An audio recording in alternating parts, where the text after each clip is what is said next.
by industrial robots. I mean, Yeah. that was the big ticket item, the big robots that were there. But we were in a section, a smaller section within the main floor that focused on more what this new market of robots that are called service robots, which are moving into new areas. Industrial robots have kind of done the dangerous, the dirty, and the dull types of jobs.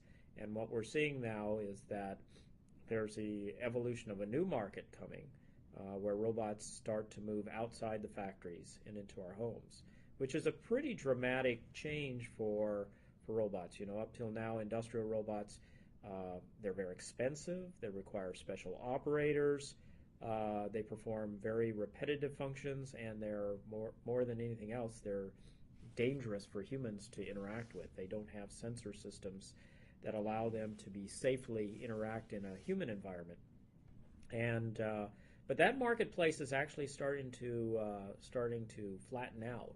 Right. And so a lot of people, a lot of these vendors in this area, particularly like one of our best supporting partners right now, KUKA, one of the top industrial robotic arm manufacturers in the world that ran the business, that required special operators, but that humans didn't necessarily, the average person didn't interact with.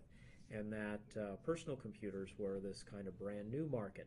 And it's in its infancy, it looked kind of weird, right? It was kind of a strange market.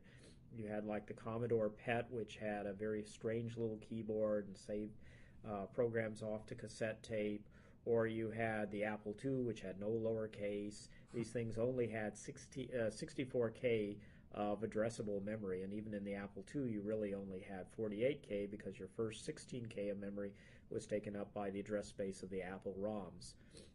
So you know, in a lot of ways, this robotics market, the transition we see is very similar to what we saw in the PC days. And so even the industrial vendors are starting to look to this new marketplace as a place to go. And so Well, it, there's also a particular